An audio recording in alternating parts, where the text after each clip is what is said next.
নমস্কার, ওঙ্কার বাংলায় আপনাদের সকলকে স্বাগত জানাচ্ছি। আপনাদের সাথে রয়েছে আমি অপরূপা। চোখ রাখবো গুরুত্বপূর্ণ কিছু খবরের দিকে, কারণ এখন সময় নগর মহানগরের। শুক্রবার সোশ্যাল মিডিয়ায় নিজের পরিচয় দিয়েছিলেন গর্বিত বাঙালি হিসাবে। শনিবার বিজেপির পার্টি অফিসে বসে লিয়েন্ডার জানালেন কলকাতায় তার মাতৃভূমি।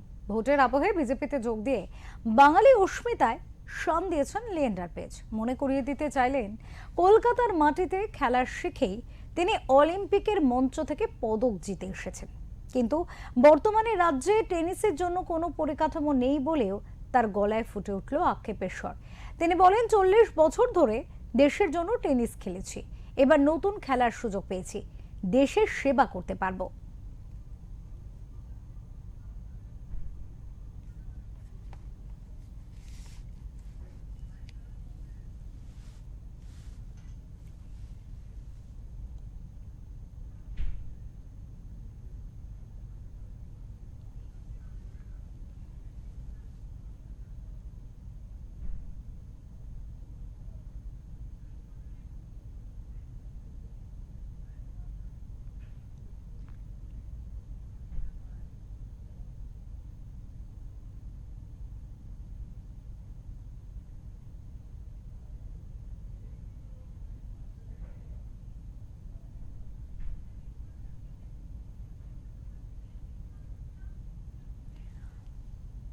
টেনিস তারকা লিয়েন্ডার পেজ তিনি যোগ দিলেন ভারতীয় জনতা পার্টিতে এবং তারপরেই তিনি বাঙালি অস্মিতায় শান দিলেন। এ বিষয়ে কথা বলবো আমরা। আমাদের সাথে রয়েছেন আমাদের ওঙ্কারের এডিটর ইন চিফ বিপ্লব দাস। কথা বলবো তার সাথে এবং জানার চেষ্টা করব, বোঝার চেষ্টা করব যে রাজনৈতিক ময়দানে লিয়েন্ডার পেজ এখন যে কথাগুলি বলছেন সেই কথার গুরুত্ব কতটা।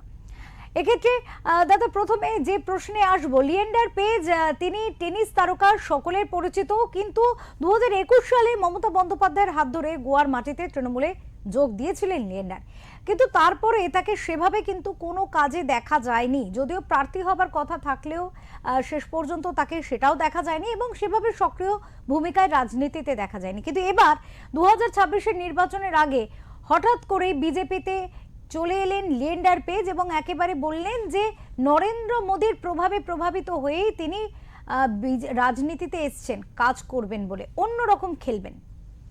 এখানে কতটা কাজ করতে পারবেন তিনি?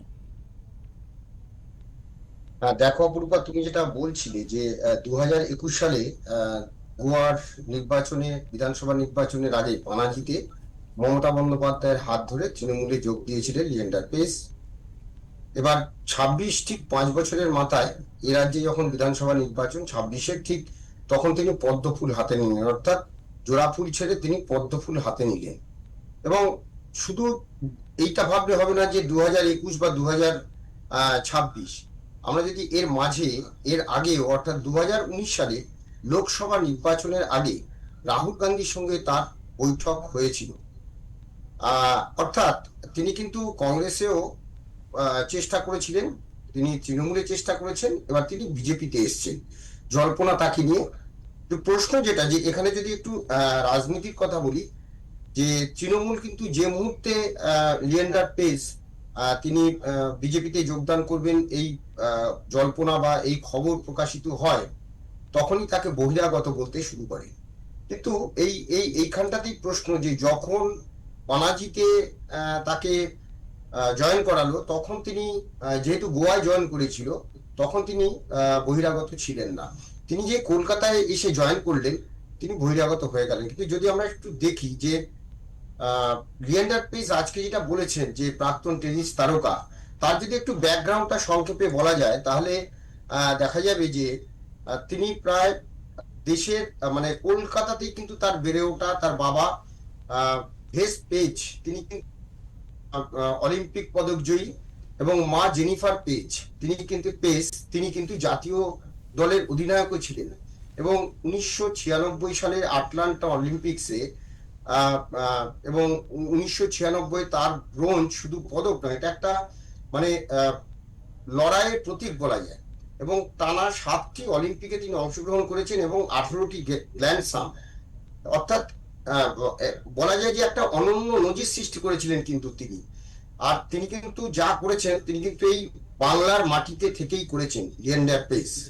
তাই তাকে যে বহিরাগত বলেছে সেটা নিয়ে কিন্তু যথেষ্ট মানে কি বলবো, রাজনৈতিক দৈনতা বা দীনতা কথাই বারবার মনে পড়ে। তো যেটা বলছিলাম যে তার কিন্তু এই কলকাতাতেই তার বেড়ে ওঠা। তো ফলে তিনি যেটা আজকে বলেছেন যে আমি চাইছি যে কলকাতা আমার মাতৃভূমি, বাংলার যুব সমাজকে শক্তিশালী করে তোলা এবং আর কোনোভাবেই এই রাজ্য যাতে বৃদ্ধাশ্রমে পরিণত না হয় সেটা দেখব। দেখো, এই কথাটার মধ্যে কিন্তু অনেকগুলো বিষয় তিনি বলে ফেললেন। প্রথমত কথা হলো যে আমরা মানে এই বাংলা কিন্তু একসময় ক্রীড়া ক্ষেত্রে কিন্তু এখান থেকে ফুটবল বলো বা অন্যান্য যে কোনো ক্ষেত্রে আমাদের বাংলার যে একটা জায়গা ছিল সেই জায়গা কিন্তু আজকে কোথাও একটা ম্লান হয়ে গেছে। অর্থাৎ পরিকাঠামো বলো বা প্রযুক্তির সঙ্গে সঙ্গে যতটা উন্নতির দরকার ছিল সবকিছু কিন্তু হয়নি। সবকিছুতে একটা পলিটিক্যাল একটা বিষয়, রাজনীতির বিষয় চলে আসছে। ফলে বাংলা কিন্তু খেলাধুলার ক্ষেত্রে অনেক পিছিয়ে পড়েছে, এটা অস্বীকার করার জায়গা নেই। সেই জায়গাটাই কিন্তু তিনি তুলে ধরেছেন। এবং সেই সঙ্গে যে বৃদ্ধাশ্রম কথাটা বলেছেন না, যে এখানে কিন্তু ছেলেমেয়েরা সব বাইরের দিকে চলে যাচ্ছে, চাকরি নেই, হ্যাঁ, হয় ব্যাঙ্গালোর যাচ্ছে, হায়দ্রাবাদ চলে যাচ্ছে, হ্যাঁ। তো সেই জায়গাটা থেকে কিন্তু এই কথাটাই তিনি বলছেন যে বৃদ্ধাশ্রমে পরিণত করবো না এবং যাতে না হয় সেটা দেখবো। আরেকটা বিষয় যেটা যে লিয়েন্ডার পেস কিন্তু এই বাংলায় কিছু করতে চেয়েছেন এবং করতে চেয়েছিলেন বলেই কিন্তু 2021 সালে তিনি তৃণমূল কংগ্রেসে যোগদান করেছিলেন। আমি জানি না তাকে কেন যোগদান করিয়েছিল, বা তিনি ওই বললাম 2019 সালে রাহুল গান্ধীর সঙ্গে তিনি বসেছিলেন, হ্যাঁ, তিনি নাকি প্রার্থী হতে চেয়েছিলেন, এগুলো রাজনৈতিক বিষয়। কিন্তু এটা ঘটনা যে লিয়েন্ডার পেসকে এই কলকাতায় যতটা মানে গুরুত্ব দিয়ে তাকে কাজে লাগানো যেত সেটা কিন্তু হয়নি। আমি যদি পার্শ্ববর্তী রাজ্য আমাদের উড়িষ্যা দেখি, সেখানে কিন্তু লিয়েন্ডার পেস দুটি বিশ্বমানের স্পোর্টস একাডেমি করছেন। একটা হচ্ছে KIIT এবং KISS, অর্থাৎ এই যে বিশ্বমানের স্পোর্টস একাডেমি গড়ে তুলছেন, যেটার নাম হচ্ছে লিয়েন্ডার পেস সামন্ত স্পোর্টস একাডেমি। এই একাডেমিতে টেনিস সহ 16টি বিভিন্ন খেলা তরুণ প্রতিভাদের উন্নত প্রশিক্ষণ দেওয়া হবে। এটা হচ্ছে উড়িষ্যার ভুবনেশ্বরে বিরাট ক্যাম্পাস এটা। অর্থাৎ এর উদ্যোক্তা হচ্ছে লিয়েন্ডার পেস এবং অচ্যুত সামন্ত, অর্থাৎ যেটা হচ্ছে KISS এর প্রতিষ্ঠাতা, এই দুজন মিলে এটা করছেন। এবং এটার লক্ষ্য খুব যে টার্গেটটা নিয়েছে এই একাডেমিতে, যে আগামী 15 বছরে প্রায় 2.5 লক্ষ ক্রীড়াবিদকে এখানে প্রশিক্ষণ দেওয়া হবে। তাদের শারীরিক, মানসিক এবং অন্যান্য মানে সমস্ত দিকগুলোকে যাতে উন্নত করা যায় সেটা দেখা হবে। এবং সেই সঙ্গে এখানে পেশাদার কোচিং এবং প্রযুক্তিগত নানা সহযোগিতা কিন্তু করা হচ্ছে। এবং উড়িষ্যার তরুণ ক্রীড়াবিদদের বিশ্বমঞ্চে তুলে ধরার জন্য এই একাডেমি কিন্তু বিশেষ ভূমিকা রাখবে বলে আশা করা হচ্ছে। তো এই জায়গাটা থেকে তিনি চাইছিলেন এই বাংলাতেই তার বেড়ে ওঠা, এই বাংলাতে তার সবকিছু, তাই তিনি বাংলায় কিছু করার একটা চেষ্টা করছিলেন, কিন্তু সেই সুযোগ তিনি পাননি।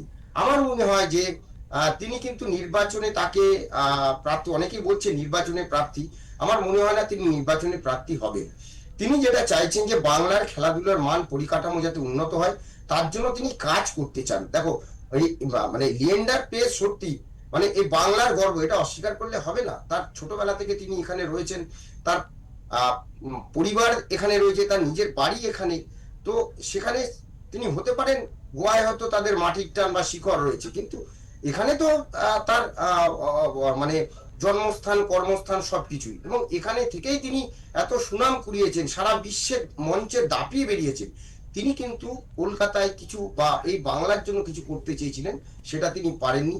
তো আমার যেটা মনে হয় যে লিয়েন্ডার পেস কিন্তু এই যে মানে রাজনীতিতে যোগদান বা আজকে তার যে কথা, তিনি যে কথাগুলো আজকে তিনি বললেন, তাতে কিন্তু আগামী দিনে বাংলাতে ক্রীড়া ক্ষেত্রে তার কিছু করাই কিন্তু প্রধান লক্ষ্য বলে আমি মনে করি।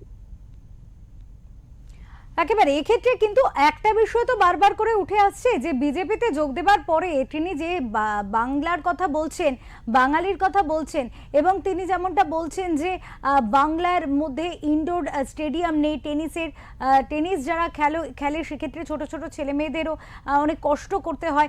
এই যে বক্তব্যটা, কিন্তু এর আগে তার গলায় কি বাংলার জন্য, ক্রীড়া জগতের উন্নয়নের জন্য কোনো বক্তব্য পাওয়া গেছিল যেটা আজ শোনা যাচ্ছে?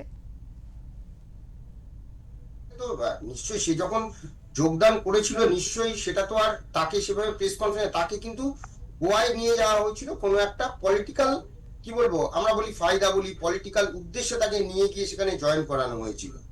কিন্তু আহ তারপরে তাকে কি সেই সুযোগ দেওয়া হয়েছে? তিনি যে কাজ করতে চান সেই সুযোগ কি তাকে দেওয়া হয়েছে? প্রশ্নটা কিন্তু এখানে, যে তিনি যে কাজ করতে চান তাকে তো সেই সুযোগ কি দেওয়া হয়েছে বা তাকে কি বলা হয়েছিল?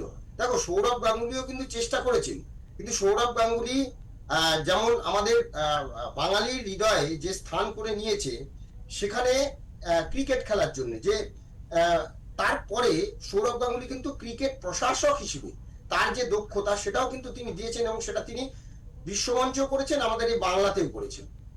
কিন্তু তুমি যদি দেখো যে বাংলার ক্রীড়াক্ষেত্রের জন্য, ক্রিকেটের জন্য হয়তো তিনি কাজ করে যাচ্ছেন, কিন্তু অন্যান্য ক্রীড়াক্ষেত্রের জন্য কিন্তু সেভাবে আমরা যদি দেখি যে ওই দুই একটা একাডেমির সাথে যুক্ত, একাডেমি এইটুক বাদে কিন্তু সৌরভ গাঙ্গুলি চেষ্টাও করেছেন কিন্তু সেটা হয়নি।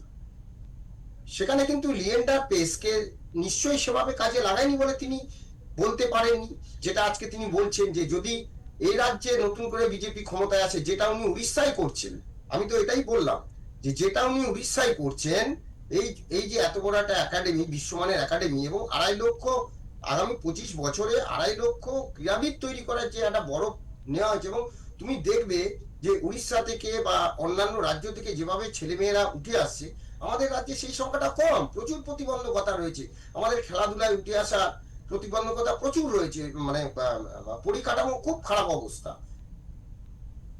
একেবারে আরো একটি বিষয় করব, যে প্রশ্ন রাখবো যে যেমনটা দেখা যাচ্ছে যে তৃণমূল কংগ্রেস 2021 সালে এই লিয়েন্ডার পেজকেই গোয়াতে নিজেদের দলে সামিল করেছিলেন এবং সেই সময় কিন্তু অনেক কথাই তাদের মুখে শোনা গিয়েছিল, কিন্তু কার্যত 2026-এ নির্বাচনের আগে যখন লিয়েন্ডার পেজ আজকে বিজেপিতে যোগদান করেছেন তারপরেই কিন্তু তার দিকে আক্রমণ ধেয়ে আসছে তৃণমূল কংগ্রেসের তরফ থেকে, এবং এক্ষেত্রে একেবারে তার ব্যক্তিগত জীবন সম্পর্কে জীবন টেনে এনেও কিন্তু সে বিষয়ে কথা বলা হচ্ছে এবং কার্যত বলা হচ্ছে যে তার প্রভাব রাজনৈতিক ক্ষেত্রে মানুষের ওপরে অনেকটাই পড়বে, যে তার ব্যক্তিগত জীবনে নানান টানাপোড়েন, নানান ইস্যু বিভিন্ন সময় যেগুলো উঠেছে, আদৌ কি নির্বাচনে এই বিষয়গুলো মানুষ দেখে, না মানুষ কোথাও গিয়ে নিজেদের কাজ নিজেদের উন্নয়নটাকে বুঝে নিতে চায়?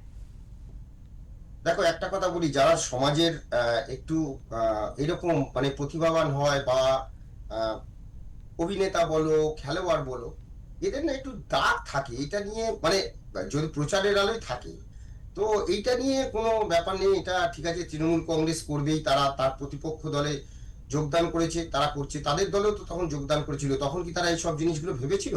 এগুলো খুব একটা ফ্যাক্টর করে না, 1 নম্বর। 2 নম্বর হচ্ছে যে যদি বলো যে লিয়েন্ডার পেজের এই বিজেপিতে আসাটা বঙ্গ বিজেপির পক্ষে কতটা মানে লাভবান হবে, বঙ্গ বিজেপি কতটা, আমি বললাম হ্যাঁ সত্যি লাভবান হবে। কারণ হচ্ছে যে লিয়েন্ডার পেজ কিন্তু সারা ভারতবর্ষে একটা নাম, তারপরে এখনো পর্যন্ত কিন্তু ভারতবর্ষে মানে এই টেনিসে সেভাবে কিন্তু এখনো নাম করতে পারেনি, ঠিক আছে? তো সেই জায়গাটা থেকে লিয়েন্ডার পেজ এখানে আসাটা, এবং তার তিনি যে সম্প্রদায়, অর্থাৎ তিনি খ্রিস্টান সম্প্রদায়ের, তো বিজেপি সবসময় এই সংখ্যালঘু যে সম্প্রদায়, যাদের মধ্যে খ্রিস্টান আছে, মুসলিম সম্প্রদায় আছে, এই সম্প্রদায় নাকি বিজেপিকে পছন্দ করে না, এটা একটা মিথ রয়েছে সারা ভারতবর্ষ।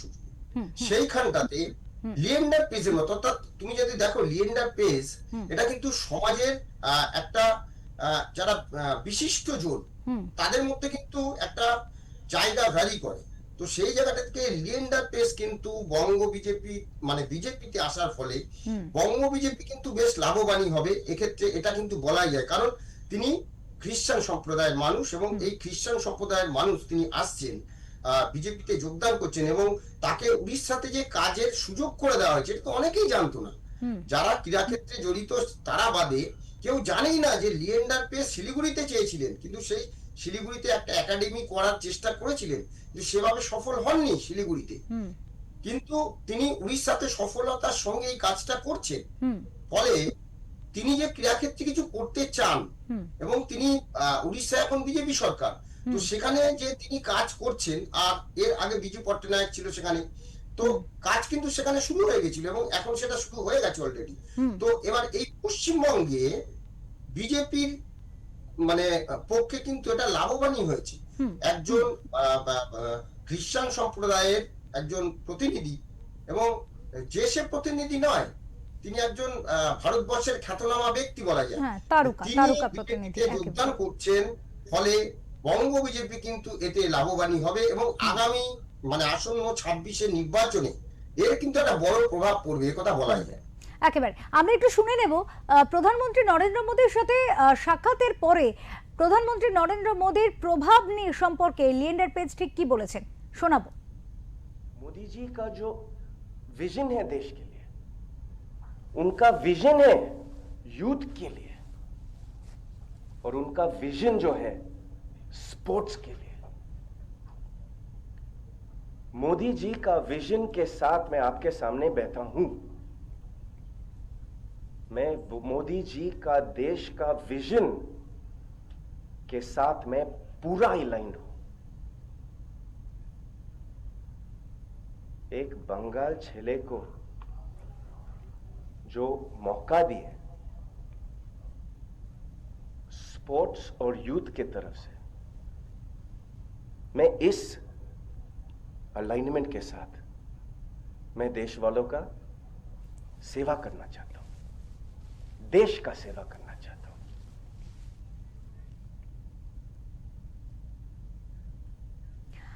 আমরা শোনালাম দর্শকদের এবং নিজেরাও শুনলাম যে একেবারে দাদা যে বিষয়টা বলছিলেন যে বাংলার ক্ষেত্রে তার যে করণীয় ছিল, তিনি যেটা করতে চেয়েছিলেন সেটা তিনি করতে পারেননি এবং পরবর্তীতে তিনি যখন প্রধানমন্ত্রীর সাথে কথা বলেছেন তিনি সেই উন্নয়নের জায়গাটা বুঝেছেন এবং সেই প্রভাবে প্রভাবিত হয়েই হয়তো কাজ করার জন্য আজ রাজনীতিতে এসছেন। এক্ষেত্রে আরও একটি বিষয়, খুব উল্লেখযোগ্য বিষয় যেটা রয়েছে, যে আমি সূক্ষ্মভাবে প্রশ্ন করতে চাইবো এটাই যে এই যে বৃদ্ধাশ্রমের কথাটা উল্লেখ তিনি করেছিলেন, যেমনটা দাদা কিছুক্ষণ আগেই বললেন যে বাংলাকে বৃদ্ধাশ্রমে পরিণত হতে দেব না, এটা কি কোথাও গিয়ে পরিযায়ী শ্রমিক যে বিষয়টা ভীষণ একটা কিছুদিন আগে পর্যন্ত ইস্যু হয়েছিল যে বাংলা থেকে বাইরে চলে যাচ্ছে সন্তানরা, বাবা মাকে দেখতে পাচ্ছে না, শুধুমাত্র পরিযায়ী শ্রমিক বলবো না, উচ্চ স্তরের ক্ষেত্রেও যদি দেখা যায় সেক্ষেত্রে ইঞ্জিনিয়ার থেকে শুরু করে বিজ্ঞানী থেকে শুরু করে তারা প্রত্যেকে কিন্তু বাংলায় সেই রিসার্চ করার বা কাজ করার যে সুযোগটা পাচ্ছে না, শিল্প নেই, সেক্ষেত্রে MBA করা ছেলেমেয়েরাও কিন্তু সেই সুযোগটা পাচ্ছে না, তাদেরকেও চলে যেতে হচ্ছে। তো সেক্ষেত্রে যে এই যে বাবা মায়েদের একটা একাকিত্ব, সেটাকে কি কোথাও সূক্ষ্মভাবে তিনি বলার চেষ্টা করেছেন?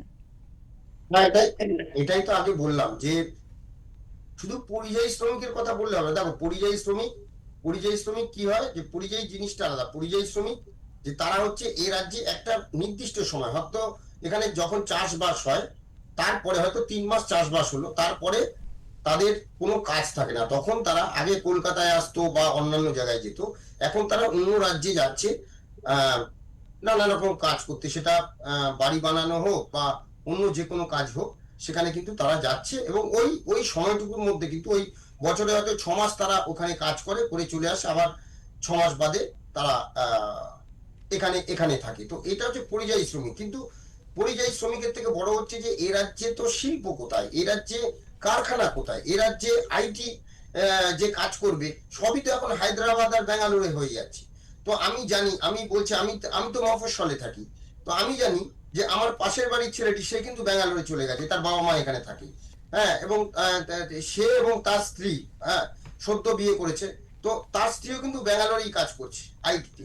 তো এই যে পুরো তার বাবা মা এখানে থাকছে, ও কিন্তু এই জিনিসটাতে, অর্থাৎ পশ্চিমবঙ্গে যে কর্মসংস্থান নেই, এটা সেই সঙ্গে শুধু তো চাকরি করে না, অনেক কিছুই, মানে খেলাধুলা, সেটাও তো একটা কর্মসংস্থান বলা যায় যে আজকালকার দিনে। তো সেই জায়গাটায় এই বিষয়টাকেই কিন্তু তিনি বলেছেন যে বাংলাকে আর বৃদ্ধাশ্রম করতে দেব না। অনেক ধন্যবাদ দাদা। আমাদের সাথে ছিলেন আমাদের এডিটর ইন চিফ বিপ্লব দাস এবং তিনি কিন্তু বিষয়টা খুব সূক্ষ্মভাবে বুঝিয়ে দিলেন। লিয়েন্ডার পেজ তিনি বিজেপির হয়ে নির্বাচনের আগে কিন্তু তিনি বিজেপির মুখ হয়ে বাংলায় এলেন এবং সেখানে তিনি বলেছেন যে বাংলার ছেলে, তিনি বাংলার সাথে তার টান রয়েছে, এই বিষয় নিয়ে কিন্তু স্বাভাবিকভাবেই কিন্তু একটা প্রশ্ন থেকে যায় যে নির্বাচনের প্রাকালে বিজেপিতে আসা লিয়েন্ডার পেজের অনেকটাই কি বিজেপিকে এগিয়ে দিল, এই বিষয়ে কিন্তু একেবারে সকলের মনে এই ধারণা, বিশেষ করে রাজনৈতিক বিশ্লেষকরা কিন্তু এমনটাই ধারণা করছে যে বিজেপি হয়তো অনেকটাই এগিয়ে